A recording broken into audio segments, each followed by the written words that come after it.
Hello friends, नमस्कार। Welcome लक्ष्य garden में आप सभी फ्रेंड का स्वागत है एक नए वीडियो के साथ। फ्रेंड्स, आज हम बात करेंगे वार्षिक रूप से पौधे की देखभाल करने की कि किस महीने में हम किस तरह पौधे के लिए कौन सा खाद दे सकते हैं और हमारे पौधे स्वस्थ बने रहें। तो सबसे पहले हम बात करेंगे सितंबर और अक्टूबर महीने की। बरसात के बाद अक्सर मिट्टियाँ बहुत टाइट हो जाती हैं जिससे हमारे पौधे पनप नहीं पाते। तो ऐसे में फ्लावरिंग जो होती है वो भी बंद हो जाती है। फल वाले अगर पौधे लगा रखे हैं तो वो भी फल देना थोड़ा कम कर देते हैं। सब्जियों वाले कोई पौधे लगाते हैं अपने गार्डन में तो वो भी धीरे धीरे कम हो जाते हैं। वैसे बारिश का पानी पौधे के लिए वरदान से कम नहीं होता, लेकिन वही बारिश का पानी हमारे पौधे में फूल भी कम लाने में स्टार्ट करता है, सब्जियां भी कम लाने में स्टार्ट करता है, चाहे फल वाले हों या फिर फूल वाले हों या फिर सब्जियों वाले। तो सबसे पहले सितंबर और अक्टूबर महीने में हमें ज़्यादा फल फूल सब्जियां लेना है तो हमें क्या करना चाहिए। सबसे पहले मिट्टियों को हमें ढीला करना है क्योंकि बरसात के बाद मिट्टियां बिल्कुल टाइट हो जाती हैं। तो सबसे पहले हम मिट्टियों को ढीला करेंगे और ढीला करने के बाद 2 या 3 मुट्ठी वर्मिंग कंपोस्ट का इस्तेमाल करेंगे मिट्टियों में। आप सरसों की खली को लगभग 1 मुट्ठी ले लीजिए और 2 लीटर पानी में इसे भिगा करके रख दीजिए। फिर इसे छान करके आप फूलों वाले फलों वाले पौधे में डाल दें, या फिर कोई प्लांट लगा रखे हैं उसमें ग्रोथ नहीं हो रही है तो उसमें भी आपको ये काम करना है, चाहे फलों वाले पौधे हों या फिर सब्जियों वाले पौधे हों या फिर फूलों वाले पौधे हों। और हर 15 दिन पर आपको केले के छिलके का लिक्विड फर्टिलाइज़र आपको ज़रूर इस्तेमाल करना है, या फिर आप इसे सुखा करके मिट्टियों में ज़रूर मिलाएं, क्योंकि केले के छिलके में nitrogen, potassium, phosphorus, iron, zinc जैसे कई छोटे छोटे पोषक तत्व और पाए जाते हैं जो हमारे पौधे में फल फूल सब्जियां को लाते हैं। तो ऐसे में इन छिलकों का उपयोग सितंबर अक्टूबर में आप हर 15 दिन पर करते रहें तो आप फूलों का लुत्फ़ भी उठा सकते हैं, सब्जियां भी हार्वेस्टिंग कर सकते हैं, फलों का भी आनंद ले सकते हैं। अब हम फ्रेंड्स बात करते हैं कि नवंबर और दिसंबर में हमें क्या करना चाहिए। सबसे पहले सर्दियों का आगमन हो जाता है तो ऐसे में मिट्टियों में भी पोषक तत्व मिलाना बहुत अनिवार्य हो जाता है, जिनमें आप गोबर का खाद, सरसों की खली, नीम खली और वर्मिंग कंपोस्ट मिला सकते हैं, या फिर बोन मील का भी इस्तेमाल कर सकते हैं। पानी की अगर बात करें फ्रेंड्स तो पानी आपको बहुत सीमित मात्रा में देना होता है, क्योंकि इस वक्त तापमान जो होता है बहुत कम हो जाता है। ऐसे में हमारे पौधे से नमी जल्दी नहीं जाती है, तो ऐसे में आपको पानी की जो मात्रा है बहुत सूक्ष्म रूप से रखना चाहिए, यानी कि मिट्टी बहुत सूखी दिखे तभी आपको पानी देना है। वैसे तो 1 हफ्ते में 1 बार पानी आप दे सकते हैं और मिट्टी को भिगा सकते हैं। अगर हम लिक्विड फर्टिलाइज़र की बात करें तो आपको महीने में 1 बार लिक्विड फर्टिलाइज़र ज़रूर देना है। सर्दियों वाले जो पौधे होते हैं, फूलों वाले जो पौधे होते हैं, उसमें आपको ख़ास तौर पर ज़रूर देना है। पौधे की ग्रोथ जो होती है थोड़ा धीमी पड़ जाती है, तो ऐसे में इन खादों का इस्तेमाल करना है। और सर्दियों में अगर आपके कीड़े फंगस वगैरह लग जाते हैं तो सिंपल सी बात है, आप वही कीटनाशक का उपयोग कर सकते हैं। नीम की खली या फिर नीम का लिक्विड फर्टिलाइज़र बना करके इस्तेमाल कर सकते हैं। फ्रेंड्स, अब बात करते हैं जनवरी और फरवरी में मिट्टियों में और पौधे में हमें क्या करना चाहिए। सबसे पहले फिर से आप मिट्टियों को ढीला करेंगे और फिर उसमें आप वर्मिंग कंपोस्ट, गोबर का खाद, बोन मील का इस्तेमाल कर सकते हैं। साथ में अगर कीड़े मकोड़े लग जाते हैं तो आप नीम ऑयल का स्प्रे करते रहिए, क्योंकि सर्दियों का ये भी मौसम है और जनवरी में तो सबसे ज़्यादा ठंडी होती है, फरवरी में थोड़ा धीरे धीरे सर्दी जो होती है वो कम होने लगती है।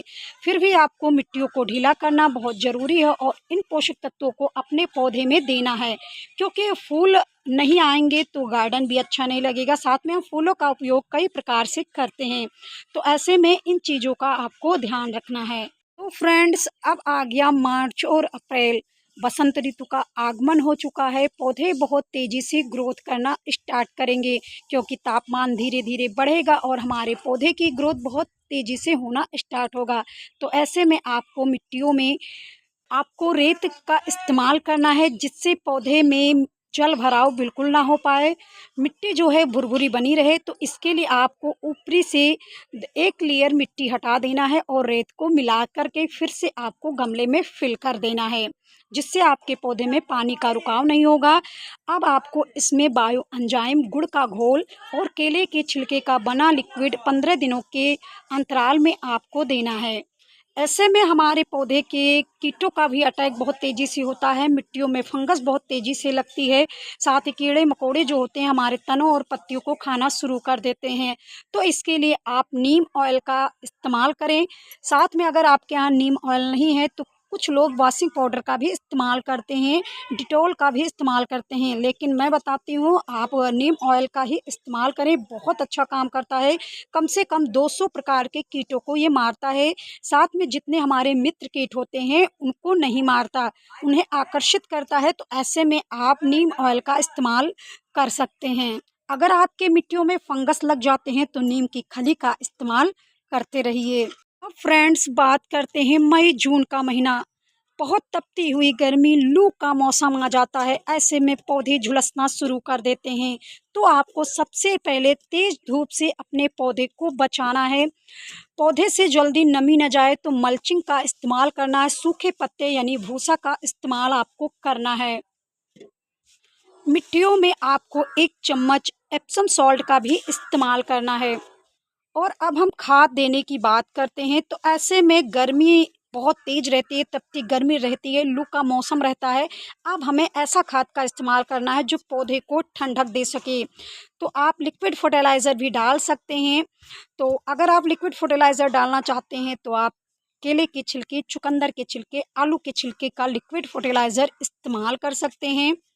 साथ में अगर आप पौधे को ठंडक बनाना चाहते हैं तो ओपले का ह्यूमिक एसिड बना करके पौधे पर इस्तेमाल करें। ऐसा करेंगे तो आपके पौधे ठंडे रहेंगे और अच्छी सी ग्रोथ भी होगी। मिट्टियों को भुरभुरी बनाने के लिए आप कोकोपीट का इस्तेमाल ज़रूर करें, जिससे आपकी मिट्टियाँ कड़क ना होने पाए और भुरभुरी बनी रहे। पानी की बात करें तो आपको सुबह शाम पानी देना बहुत अनिवार्य हो जाता है, क्योंकि ऐसे में हमारे पौधे से नमी बहुत तेज़ी से खींचने लगती है और हमारे पौधे में नमी की वजह से पौधे धीरे धीरे पीले पड़ने लगते हैं, पत्तियां पीली पड़ने लगती हैं। तो ऐसे में हमें पौधे में नमी बनाना बहुत आवश्यक है। बस ध्यान आपको इतना देना है कि पौधे में जल भराव बिल्कुल नहीं होना है। मिट्टी जो है वो जब आपको एक लेयर सूखी दिखे बस आपको पानी दे देना है। पानी आपको इस समय दोपहर में तो बिल्कुल नहीं देना है, सुबह और शाम आपको पानी देना है। तो ऐसे में आप तपती हुई गर्मी में इस तरह पौधे का ध्यान जरूर रखें। तो फ्रेंड्स अब बात करते हैं जुलाई और अगस्त महीने की। जुलाई अगस्त का महीना रिपोर्टिंग के सबसे बेस्ट महीने होते हैं, साथ में कटिंग लगाने का भी बेहतर अवसर प्राप्त होता है। तो ऐसे में आपको मिट्टियों को सुखा करके नीम की खली मिला लें और फिर नए पौधे की रिपोर्टिंग करें। पौधे की ग्रोथ के लिए आप वर्मिंग कंपोस्ट का इस्तेमाल कर सकते हैं, राख का इस्तेमाल कर सकते हैं, क्योंकि राख के अंदर भी बहुत ऐसे कई पोषक तत्व पाए जाते हैं जो पौधे की ग्रोथ को बढ़ाते हैं। साथ ही साथ पौधे में फूल नहीं आते, फल नहीं आते, सब्जियां नहीं बनती, तो वो बनना शुरू हो जाती हैं। तो ये महीना बहुत वेस्ट होता है। और पानी की बात करें तो ज़्यादा पानी आपको नहीं देना है, क्योंकि बरसात का भी मौसम होता है, तो ऐसे में जड़ गलन की समस्या आ सकती है।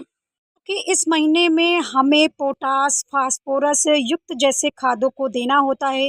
साथ में अगर आपके पौधे में फल जो आते हैं वो टेढ़े आते हैं तो इसके लिए आपको कैल्शियम का उपयोग करना है, जिनमें अंडे का छिलका भी उपयोग कर सकते हैं। जैसे आप फल लगाते हैं या फिर सब्जियां लगाती हैं तो उसमें टेढ़े टेढ़े आते हैं, तो इसके लिए आप अंडे का छिलका, चूना का इस्तेमाल कर सकते हैं। हम आपको अपनी तरफ से विशेष सुझाव देना चाहेंगे कि जब भी आप मिट्टी बनाएं पौधे के लिए तो आप कम से कम 40% गार्डन की मिट्टी लीजिए, 30% में आप खाद लीजिए, 20% में आपको रेत लेना है और 10% में आपको कोकोपीट का इस्तेमाल करना है। पौधे में जब भी आपको कीड़े मकोड़े फंगस दिखे तो आप नीम खली का इस्तेमाल करें, नीम ऑयल का इस्तेमाल करें। अगर आप ज़्यादा दिक्कत हो रही है तो आप विशेष संतुलित प्राकृतिक कीटनाशक का उपयोग करते रहें, तो आपके पौधे स्वस्थ हरे भरे बने रहेंगे। और पौधे की अच्छी ग्रोथ के लिए पौधे में नाइट्रोजन, पोटेशियम, फास्फोरस, माइक्रोन्यूट्रिशन जैसे पोषक तत्व मिलते रहेंगे तो आपके पौधे बहुत दिनों तक ग्रोथ करते रहेंगे। लंबे समय तक अगर आप इसे ध्यान देते रहते हैं अपने रूटीन के हिसाब से, वार्षिक जो मैंने रूटीन बताया हर महीने का, अगर आप ध्यान देते रहेंगे तो आपके पौधे हमेशा स्वस्थ हरे भरे बने रहेंगे, गार्डन सुंदर लगेंगे। तो फ्रेंड्स, मिलते हैं आपको ऐसे ही नई जानकारियों के साथ। उम्मीद करते हैं आपको जानकारी पसंद आई होगी। अगर पसंद आई हो तो प्लीज़ वीडियो को लाइक शेयर ज़रूर करें। मिलते हैं आपको अगले वीडियो में ऐसे ही नई जानकारियों के साथ। तब तक के लिए फ्रेंड्स, धन्यवाद, नमस्कार।